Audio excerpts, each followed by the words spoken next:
And these, as you know, can be very, very pricey. And why it's, mintages, right? Like super low. There we go. Oh, I have that one sitting right here. So commemoratives are fun, but you see, I actually have both. I have the 35. Where was I at? I have the 35S sitting up here also, and then I have the 36D. But there were twice as many.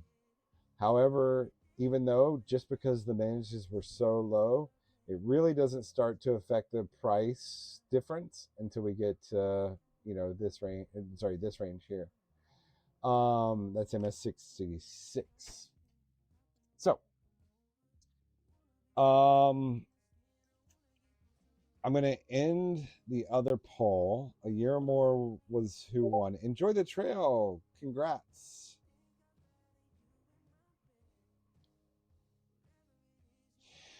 Well, Quincy, can I dog ear that for next Wednesday? Diving into, because I don't have, I would like to have examples, or we can walk through some varieties. Um, you're welcome. It's not gambling if it's free. That's a sweepstakes.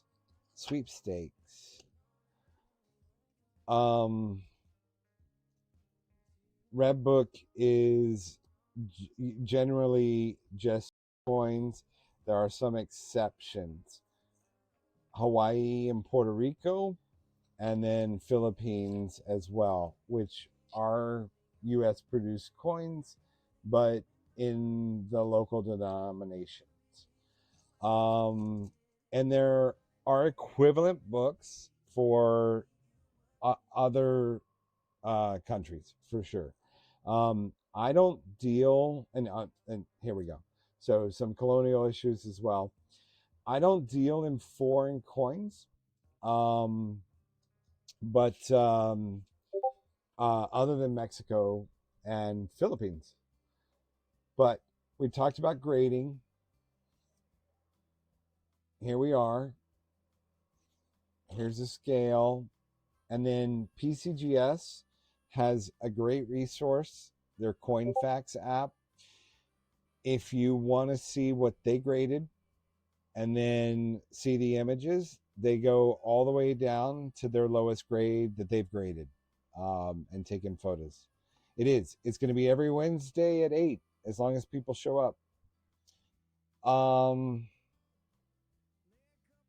Book for notes. I don't deal in paper. I will ask around though, or if somebody in the audience knows.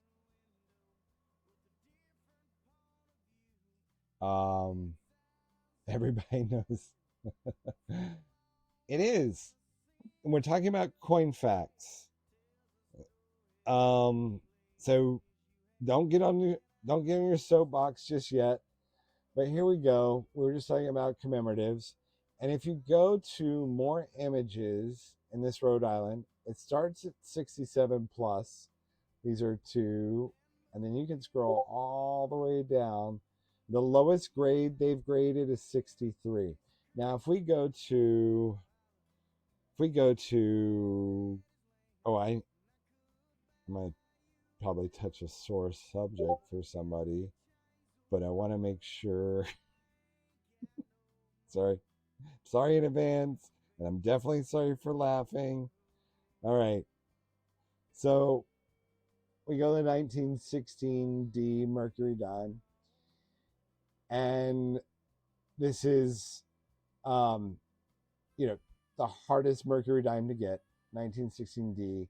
So you can click in and get very clear images, but we can scroll all the way down to boom, 1, right? So every grade, because it's the hardest, when someone gets it, they want to send it in for authenticity, and they send it in and they get it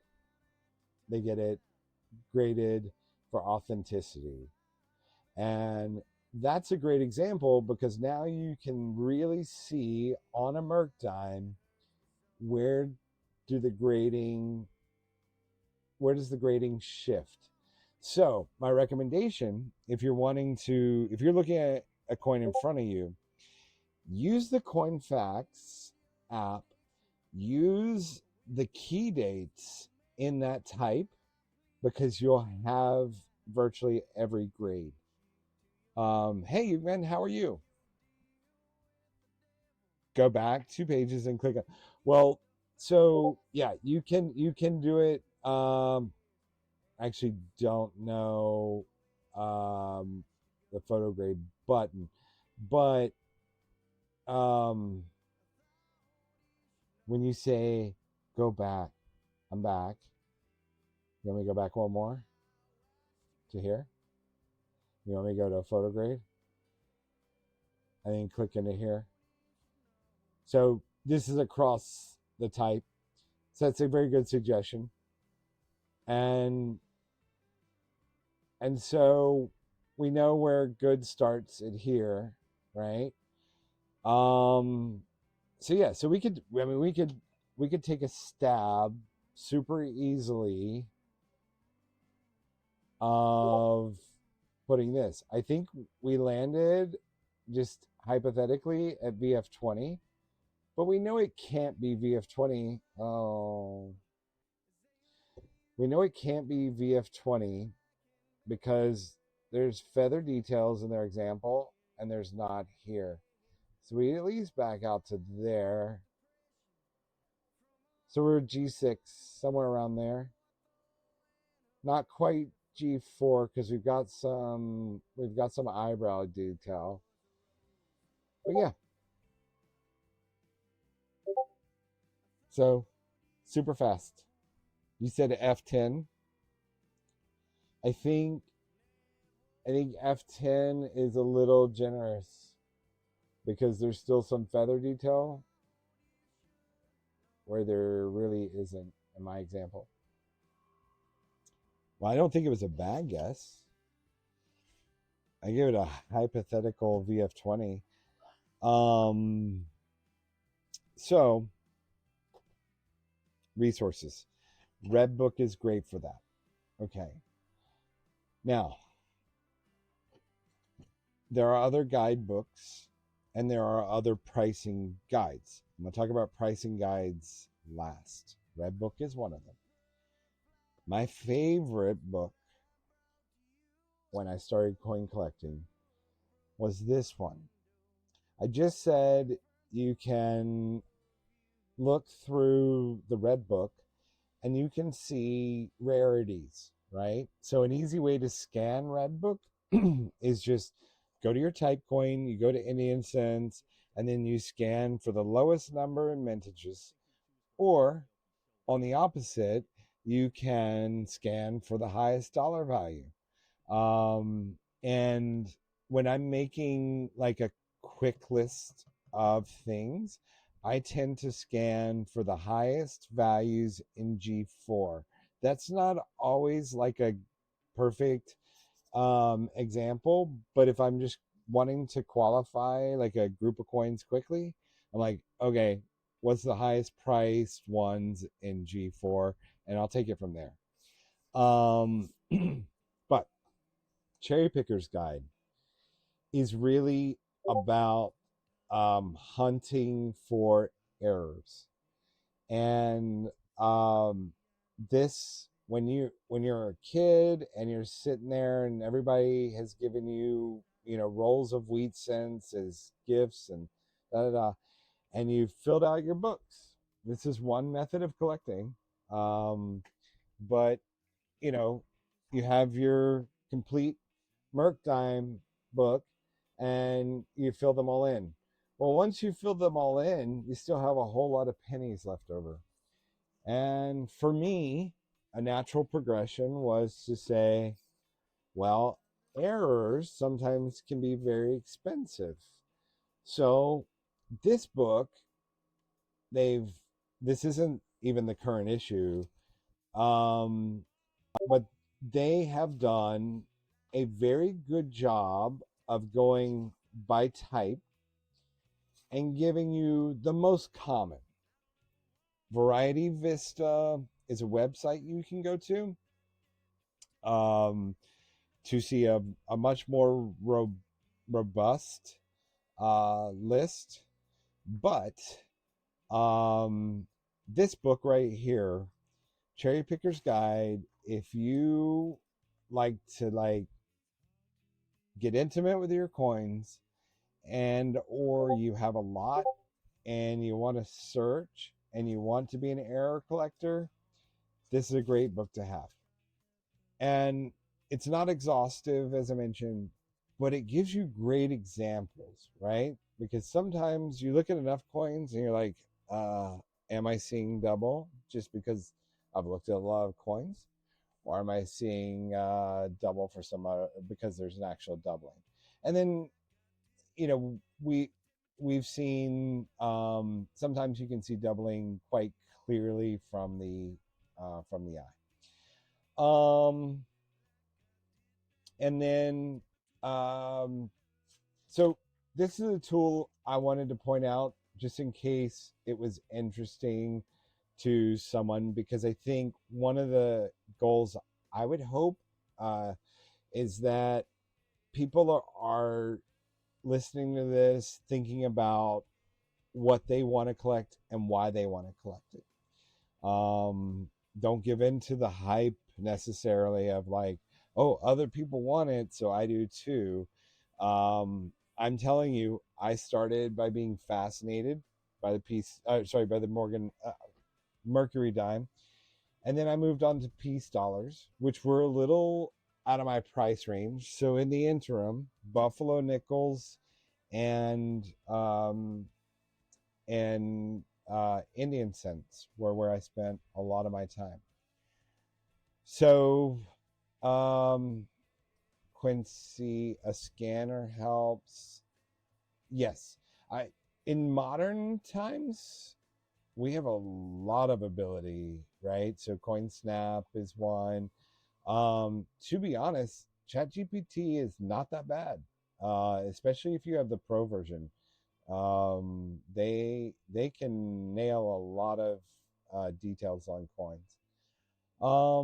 Quincy, and a lot of the issues we have today and whatnot is people not knowing the difference between mechanical double and actual double die.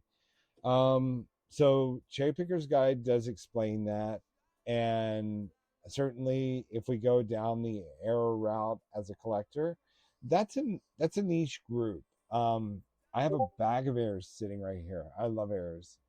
But it's a niche group, and it can be, once an error becomes popular, like the three-legged buffalo, then people pile in, right? But like a standard double die obverse, that might not mean anything to anyone in my stream. I might find it super interesting, but like the three-legged buffalo, everybody's in on that.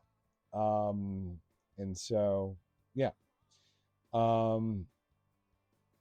So what scanner are you talking about, Ethan? When and Tazi's got the follow up there.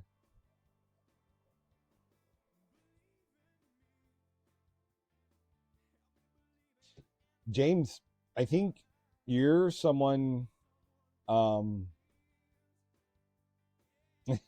well, yeah, the it's like, let me just see if I can find an error. But you're right. So here we go.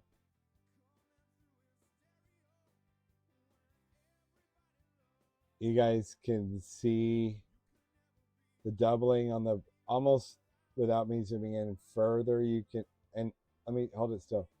You can see that something is doubled on the date, but then the profile also, you can see the two lines there.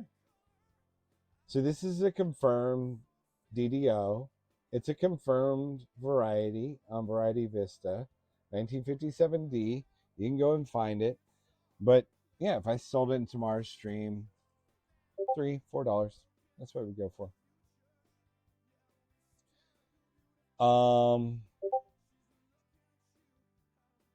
A magnifying coin scanner. You're talking about an app-based one? And FireMedic is, by the way, I don't want to dismiss error hunting because I do error hunt.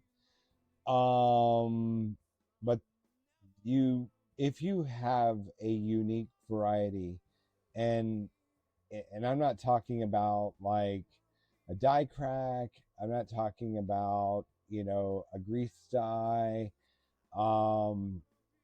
but something was off the coin. Or the most famous example of a mint error, if you have a 1943 copper penny or a 44 steel cent, yeah, that's gonna be pay dirt. But those are massive f ups at the mint, and that's what people get paid for. But that's why they become valuable.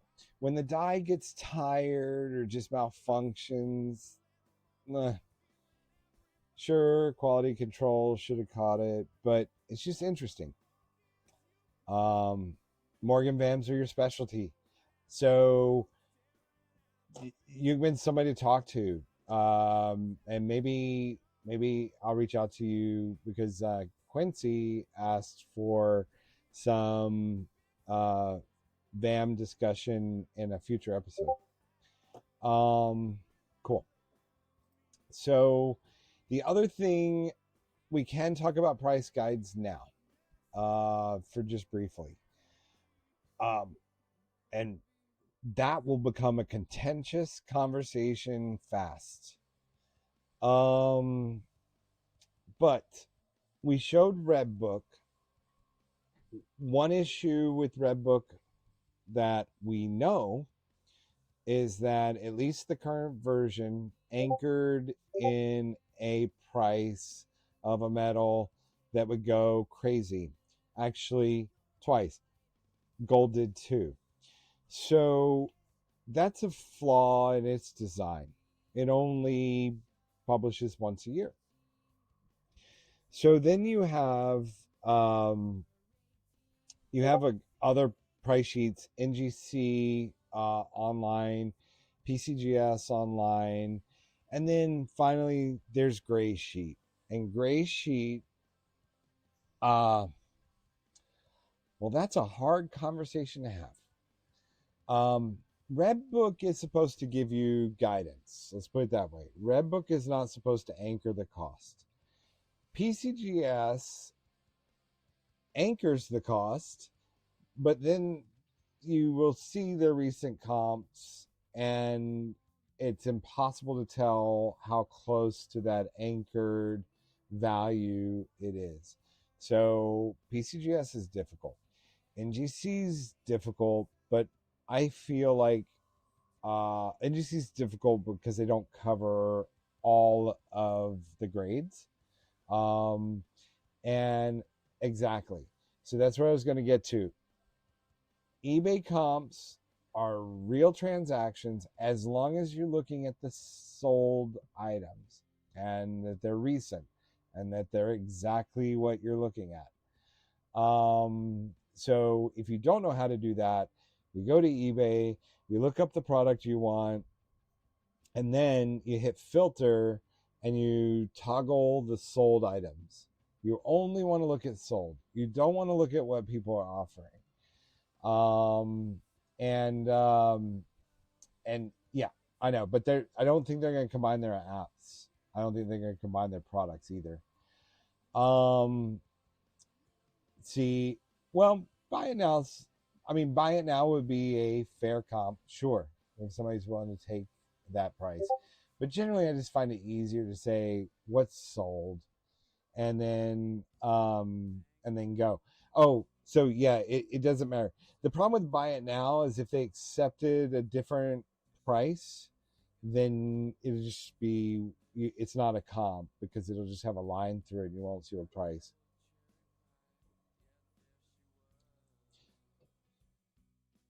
Yeah, but take your lowest buy it now, and that's the value, right? Um so yeah, exactly. Close at 4 a.m. Okay. And also you have people like me out there willing to pay whatever to corner a certain specific coin, and that might artificially inflate the price of that coin perception. um but that's a resource. And then there's gray sheet. I know I wasn't trying to manipulate the market, I just wanted to own all those coins. um but then there's gray sheet. And so with gray sheet, for a subscription fee, you can get gray sheet. And everyone, I think, is familiar with the way gray sheet works. But let me pull up gray sheet. And I should have had my iPad here. That would have been better. But we look at gray sheet. I'm just gonna look up a random. Okay, so I've looked up a random 1816 large cent brown, and state brown. Okay, now what we all love about gray sheet is that they've put a premium on CAC. If you have CACs, you're happy about that. Where the discontent with gray sheet comes in is these two different columns. So it's intended to represent essentially wholesale versus the market. The problem is there's no qualifier other than, are you willing to pay a subscription fee to see these prices? So what's every reasonable person trying to do in every auction? They're trying to get this price or under this price.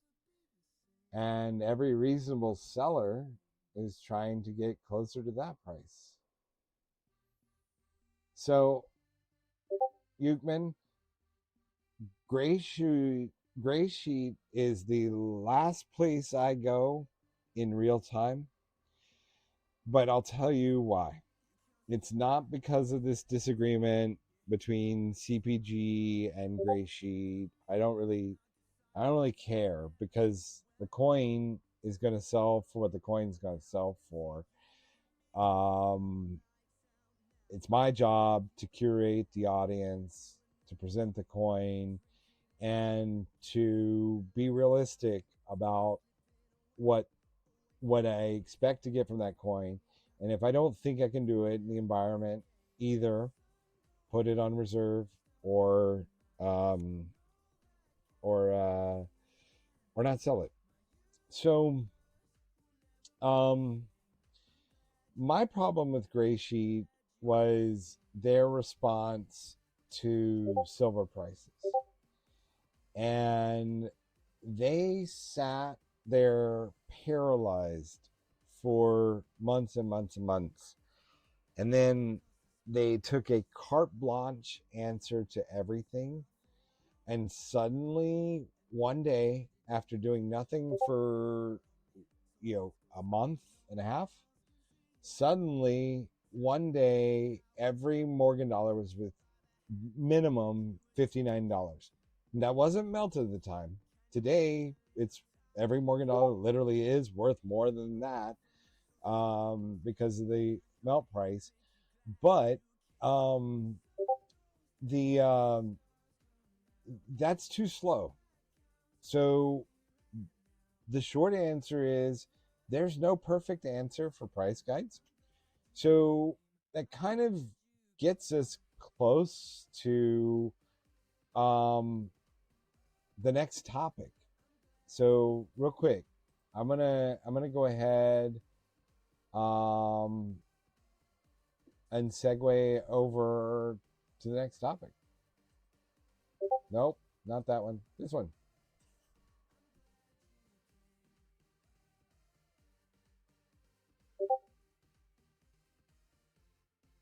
So the reason it segues to what coins speak to you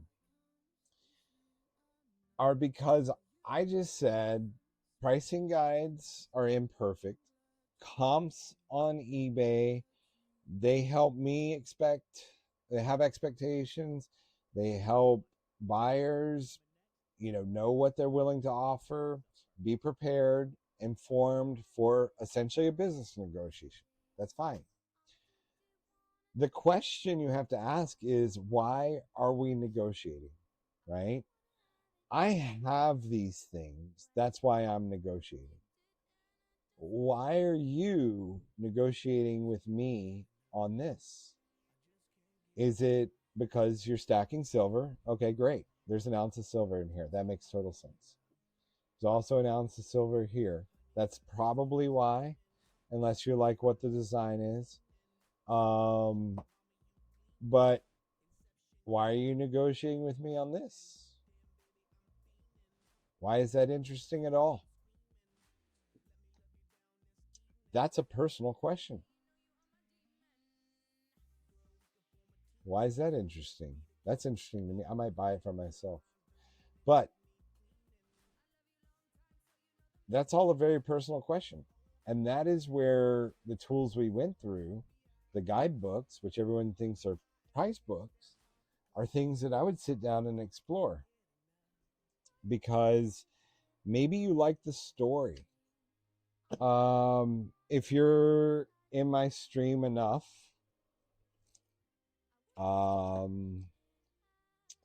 give me a moment. Wasn't prepared to give this exact example. But if you are in my stream enough, you will know this coin. Well, maybe not this coin, but you'll be able to figure out pretty quickly why I'm into this coin.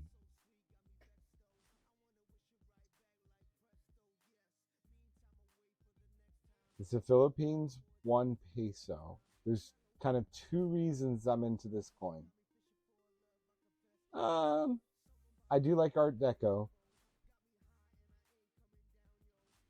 But does anyone know? Yes, Ken folks. Exactly. Nope, not the volcano. It's what's on the reverse of this coin. United States of America, 1903. This was minted in San Francisco. That's what's super cool, number one, about this coin. Because the Philippines used to be a U.S. territory several times, actually. And then several people have said it before. This one's Filipino man. You're right. So Philadelphia, but most of the later ones, like in the 40s, were San Francisco. But I have a familial connection to this, which is that my great great uncle was the governor of the Philippines for several years. So actually just predating this coin. And so they're interesting to me. I can't expect that you would derive the same value out of that, right? Also, it might not be that interesting to you that another denomination was produced by the United States for another. It might not be interesting. It is to me.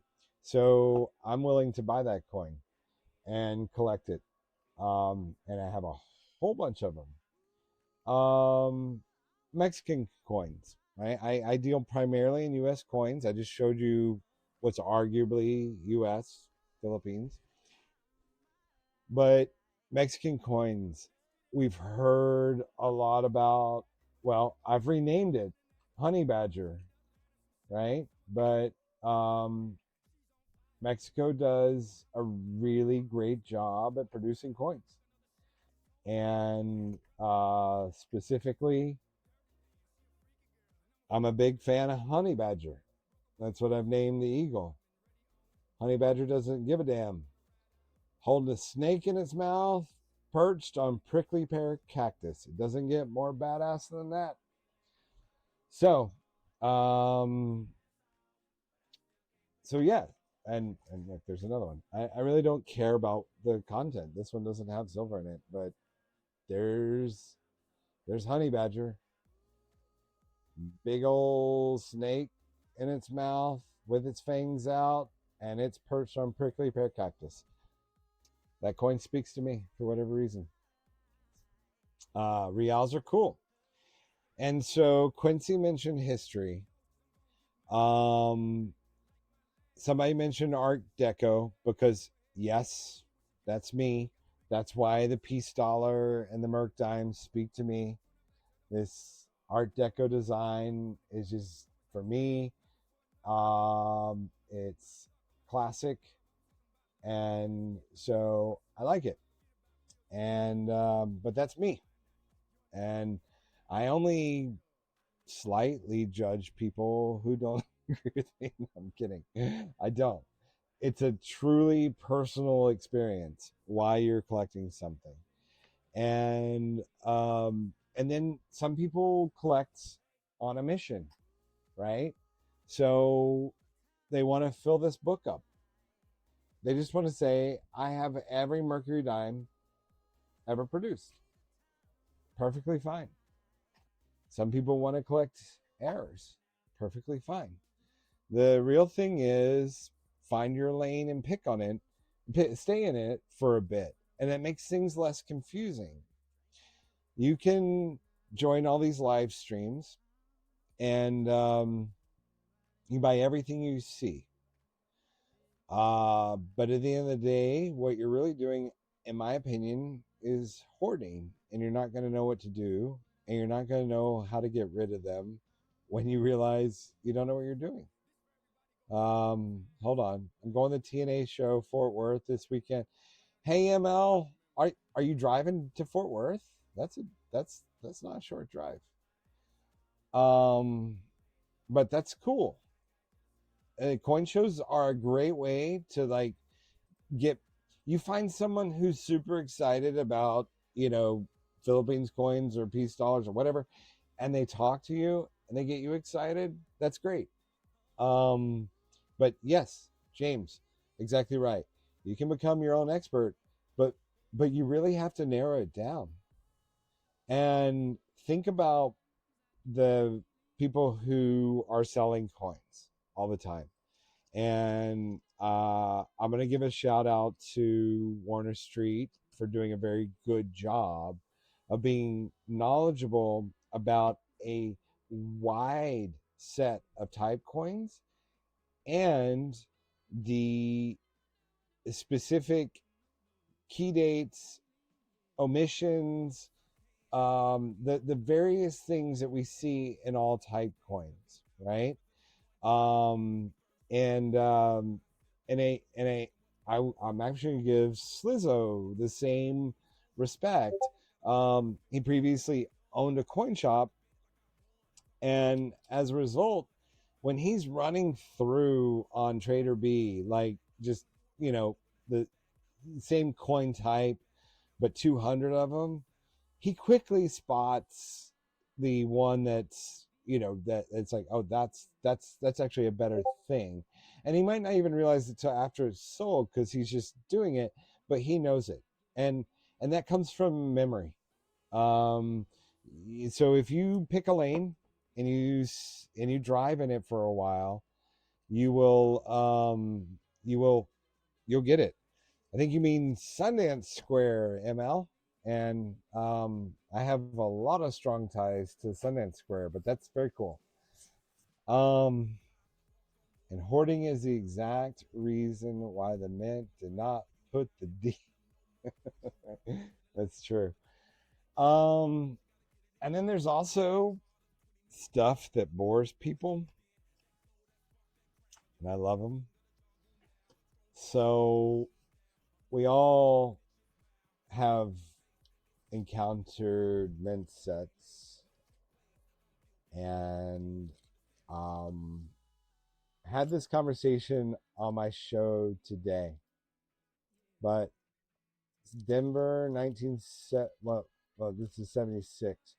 But this 76 Ike looks reasonably good. But mint sets are one of my favorite things to actually not look at because I have the mint set. They're one of my favorite things to go through and see if I can find a near perfect coin, because you have really interesting things that can happen. And this was the example today that I had on my stream earlier, which is, never mind 19, I have 1972 under here, but that doesn't have the Ike in it. But I think we're talking about a 70, we're talking about I can tell you real quick. We're talking about a 71. So I sold a 71 mint set, and the Ike dollar looked really, really good. Does anybody believe that? I mean, one grade difference, right? 600 to 650. And that's all based on population. Yeah, if you want it. You have to go find your Ike collectors once you have this coin.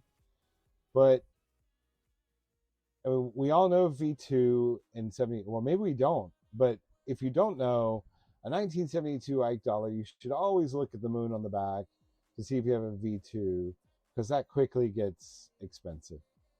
But yeah, who knew, right? And that's why I have boxes of certain years of mint sets. Not the time to go through them to really, because I can look at it. The D looks better in this one than Philadelphia, but I can look at it through the plastic, look for what I think are going to be imperfections, and then take it out, do the same thing again, and decide whether it's worth grading or not. Especially with Ike dollars, the price escalates only between after 65. Yeah. Oh, well, that's true in both cases, Mike Feed. There's a type 1 and type 2 and type 3 in 1973, and then in 76 it is the reverse, but it is it's the font right here. So I'll use a resource. How about that? Let's do this in real time. So bicentennial, type 1, variety 1, design in low relief, bold lettering on reverse. Variety 2, sharp design, delicate lettering on reverse. So based on that, let me line it up.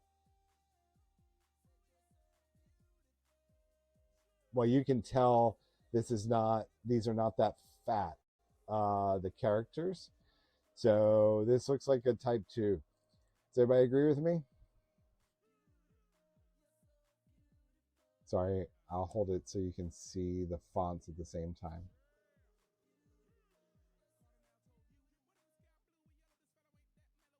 Yeah, so type 2. So in this case, the type 1 is the more valuable, variety 1. So am I looking at even the right? There we go. So this is variety 2 of that one. Now, let's look at the Philadelphia.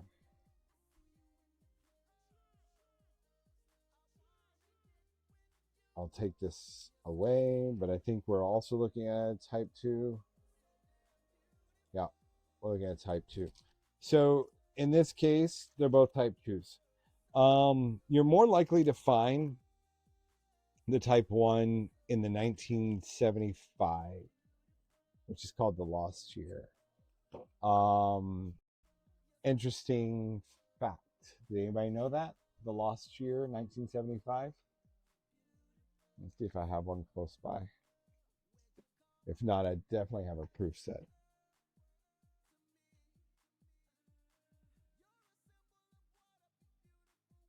And my back is turned. You might be answering this already in the chat, so the surprise might already be spoiled, which is totally fine.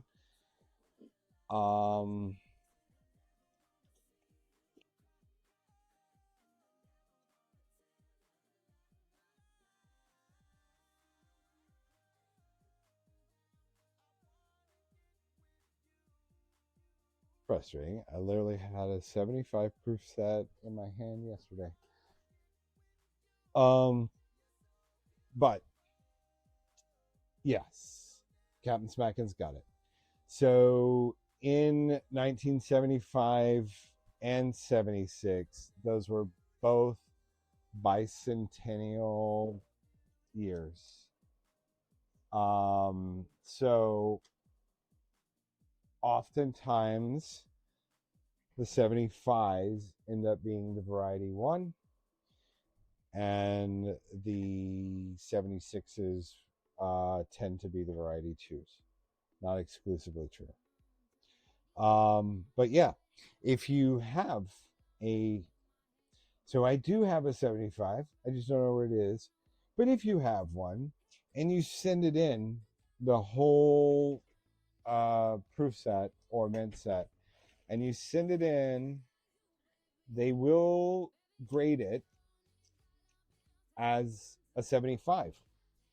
And that's the only time, found one. That's the only time that you can get a 1975 labeled on. All right. So here's a 1975 mint set.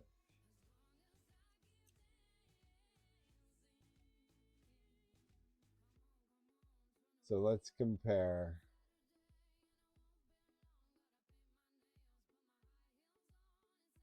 Do we think it's that? Or do we think it's that?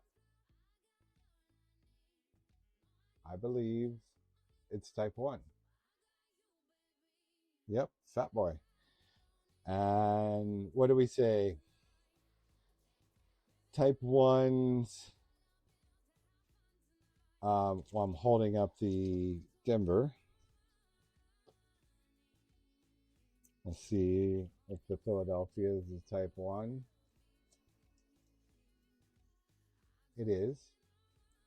So if this were to grade out at MS66, this is suddenly an $1,100 coin. Isn't that insane? And yet, I might aggressively bid. I might have actually pissed some of you guys off by aggressively bidding 1975 mint sets. Fucking go, please. Well, I did say we could turn this into sales at the end. Is the red book wrong?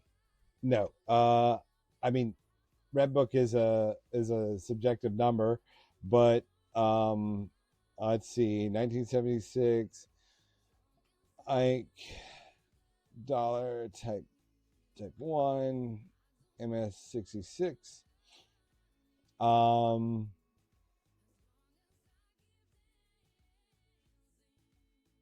Let's see real quick. That's type 2.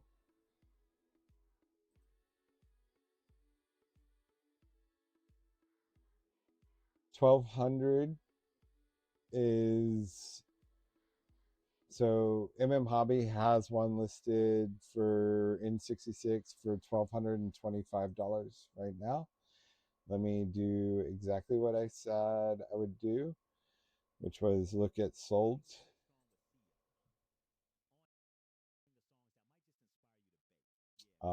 Lowest offer I see is 1,028, and then under sold items, the lowest I see 900 lowest sold.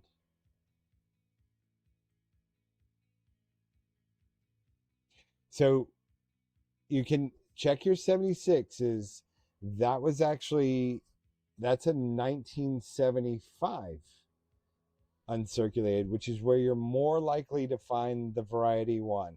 And that's the one that's worth all the money. Variety one, Philadelphia.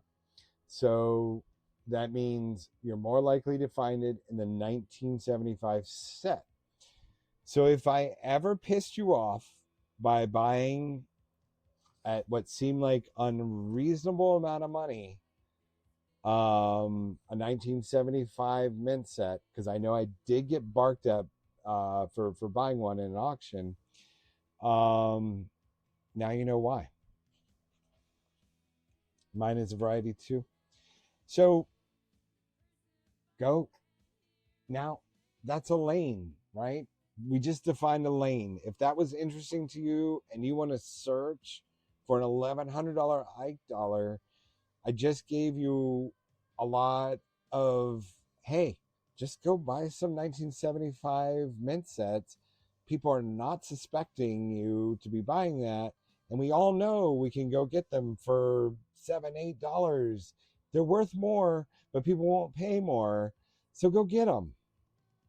And then you have your high likelihood of variety one, and they're still worth like $110 in MS65. Now they drop really fast after that, but sitting in a mint set, that's kind of your best bet to get an MS63 or higher grade. So you think if I you think so? I don't know. Yours are min set. So that's exactly what I'm saying. But yours are type 2. So the type 2 variety 2 doesn't have that extreme case. So variety 2 is in MS66 for the Philadelphia is 70 and 75 for the Denver. But then look at the 78s. You've also seen me do the same thing on 78s. Yeah. This is what I'm saying. If you don't have a red book, actually, tomorrow I'll put a link up on. I've been hesitant because they're going to release a new one, but it really doesn't matter. They're going to release a new one. It's only going to cover, like, for what I look at, new coins. But just scan. Like, I just flipped a Franklin dollars, which everyone hates Franklin dollars. Whatever. I don't know what everybody's problem is, but I have MS66s all the time from mint sets. I buy the mint sets. Look what we're talking about. A 1962 Denver. People are bored off their gourd of. And if you can pull off a 66, it's $415.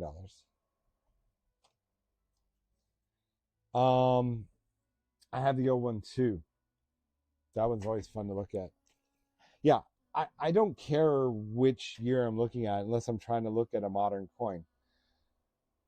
But this one's fun because let's just see, what's the monster piece dollar? 1928, right? 1928. Let me get there. Monster piece dollar. And I think this issue was 61. Oh no, I determined this was 59 based on it had to be 60 because the last year of any coin was 1959. But look at the monster 1928. $15 in uncirculated condition. Back in the day. These are fun books. But this is the original. This is the red book. Same thing. All right. So let's see real quick. What are you actually buying? This one may be a quick subject, because I can't tell you if you're a stacker. I was having this conversation with someone yesterday.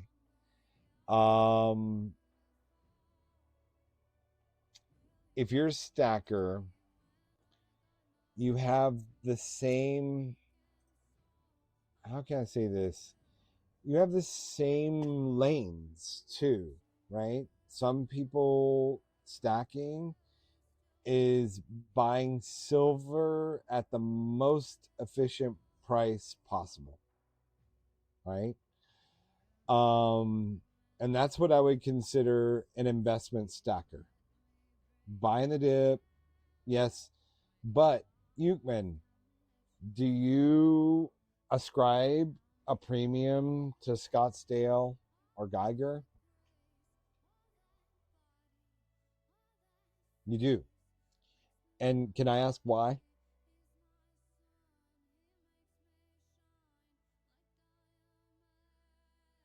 Sorry.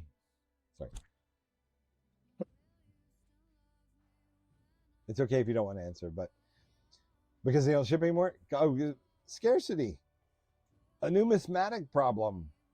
Because that's one of the core features of coin collecting is scarcity. So you would pay more than spot for a Geiger.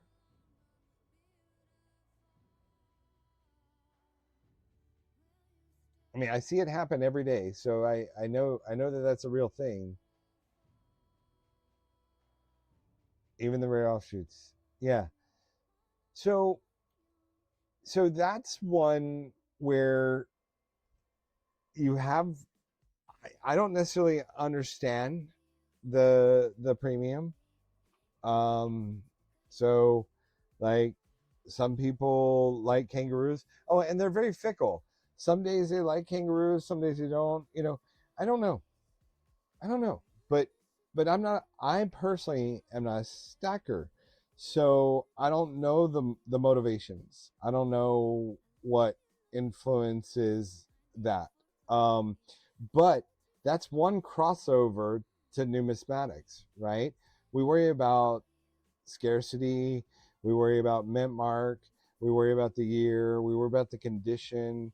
But if you're a silver stacker, just to literally just stack silver as doomsday, hard asset, whatever it is, then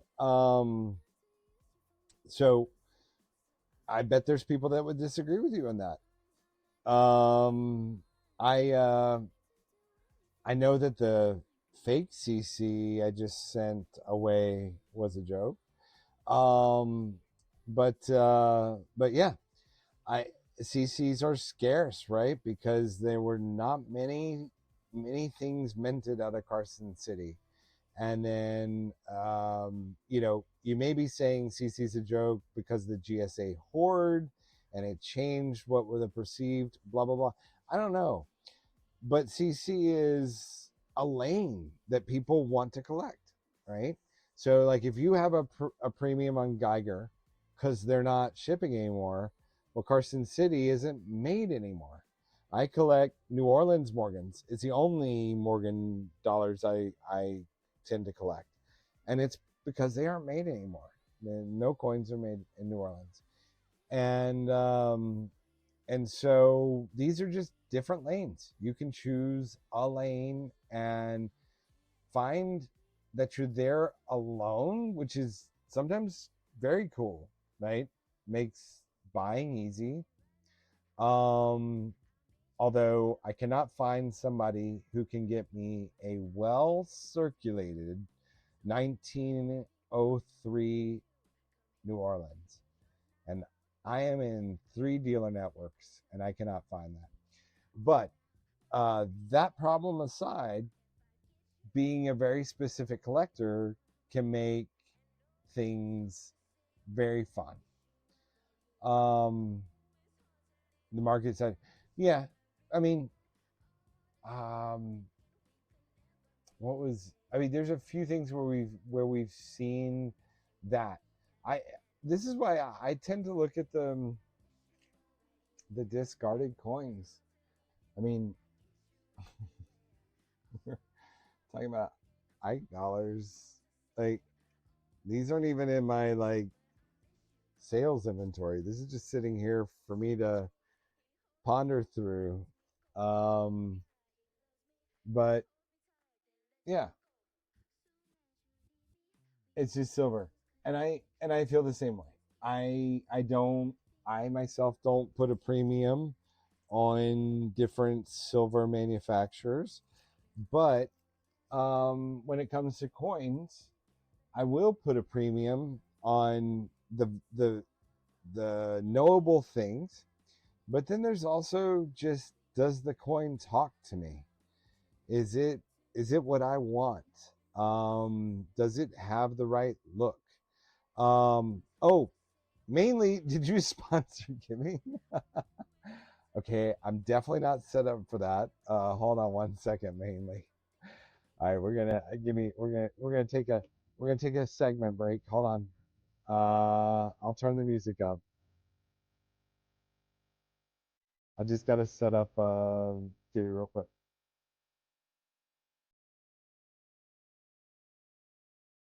I won't remember next show. Let me just do this. Everybody sat here and listened to me drone. They deserve an upgrade, Giddy. Thank you, mainly. Give me one second.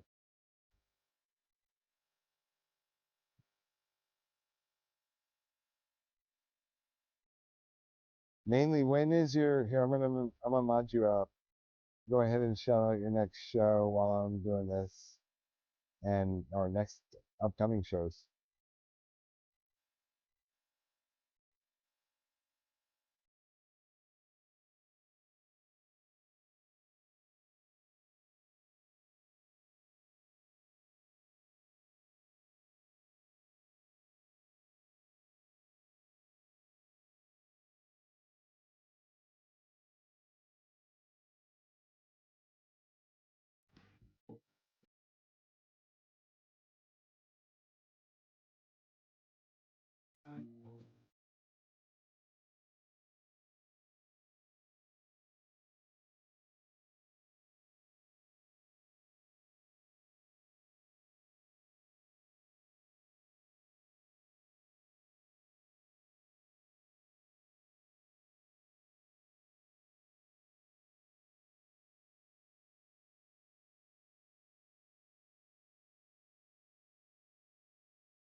All right, now I'm just finding the right giveaway, and we're gonna start a giveaway. And actually, mainly, that's actually really good timing because um, we're kind of rolling into the what next question. Give me 1 second. I brought something up. It's gonna be nice.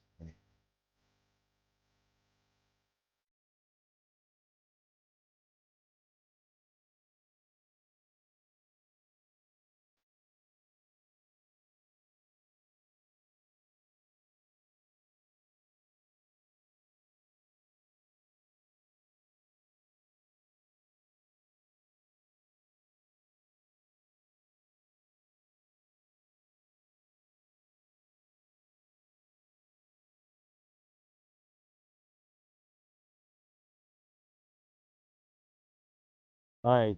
So I'm gonna step out of the American foray for this. This is gonna be a super duper upgrade, Gibby. Um, Mainly you gave me a big tip. Oh, I'm sorry, I didn't realize this poster was stuck. All right, guys, we're gonna start this Gibby. Go ahead and hop in. And what we're doing is we are doing a 1921 50 centavos cap and raise with Honey Badger on the back. All right, that is the giveaway being sponsored. Thank you, mainly coins. And have you been posting your show info? Um, if you haven't, please do. I'm gonna get the stickers ready. We should have known. We'll zoom in on that. That's a sponsored givey from Mainly Coins. All right, so we're at the and I think that's a super cool givey.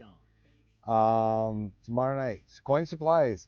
Oh man, I have like 300 pounds worth of flips from Mainly.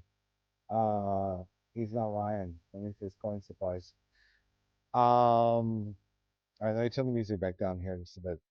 All right, so segment 7. Homework. Homework. I have very specific homework for you. Okay, first off, if you like this show, go and bookmark next Wednesday's show and plan on being here. That's the first assignment. The second assignment, Jesse, this will be the easiest homework, maybe. The second assignment is to give some idea about this, give some thought about this idea of picking a lane. If you tomorrow, I will post a link on stewbyflipside.com under the resources tab I'll post links for several different books. Red Book being one of them. And I really recommend, if you don't have one, get one, get one, get one. I have several laying around, but peruse through it and see if something looks nice to you. Like, start as simple as that. Or if you're a numbers person, look at mintages. If you're a dollars person, look at values. It doesn't matter. Um, you know, Kennedy House. I don't think he's in here, but a friend of mine, Maverick, New York City, he does a whole show on Kennedy House, circled around moderns, not intended for circulation. And why would you not? That's his lane. And if I ever have a question about Kennedy halves, that's what I go to. Across all lanes. Well, James, you're welcome. You're welcome to bid on anything I put up, as always. But if you do want to start narrowing it down and feel a little bit more educated about what it is you're buying and whether it's worth what people are saying it's worth or they're bidding it up to, then you know like, peace dollars are super simple. They they were produced from 21 to what 35. So super simple. Same thing with Merc times, right? Um, Lincoln cents, maybe broadly speaking, that's a large set. Wheat cents prior to 1940, that's a cool set. I mean, Buffalo nickels, easy, right? They ran them from 13 to 38. And that's not an expensive lane to get into. So, do you want to buy one? I have one. And I'll sell it to you for $10.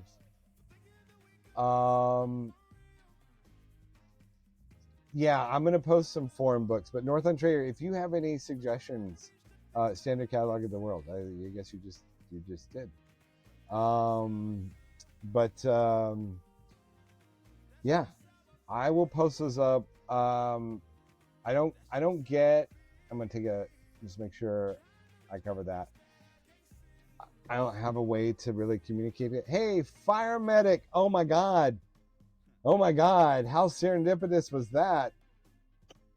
Fire medic, yeah.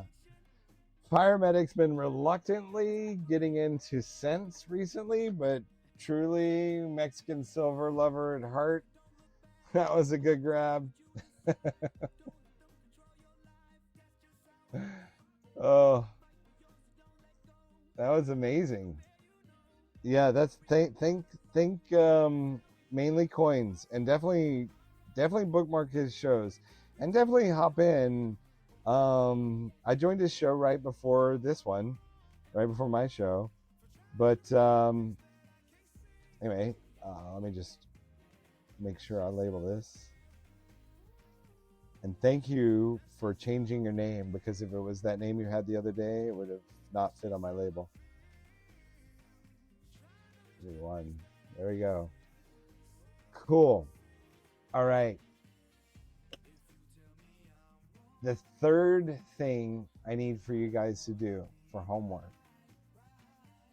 I kind of sat here and with the help of some DMs, I generated this list, and we kind of weaved in and out of a few things, but I am happy to get more specific. So can you think of things that you would want to talk about in subsequent episodes and send them to me so that I can start working on that. And the real idea here is this is for you guys. Obviously, maybe unless I run that 1975 set, I don't get compensated for this. This is me saying, I want this community to grow with me, and I want to grow with you. And it is a journey that is social, and it is one that we can do together. And obviously there's a heated debate about Carson City, and we need to settle that. Maybe that's what we settle next week. Edward, thank you. But I, as always, appreciate everybody spending their time with me. And I can't believe I didn't run a single auction, right? Just 3 giveaways. It was awesome. All right. Excellent. I will be on at 6:30, probably earlier, but yes, my show 6:30 is running. You watch me at the gym, Jesse? That's funny. Well, how does Josue work into that? So if we're doing grunge and then we flip the format to Josue and Shakira comes on, what happens then? Awesome. All right, everybody, listen, thank you so much for listening to me, but please do consider sending me ideas. be as candid as you want. I haven't called anyone out for any suggestions or DMs they sent me. So, so Quincy, you already have that question. If you can pop that in my DM, I'd appreciate it.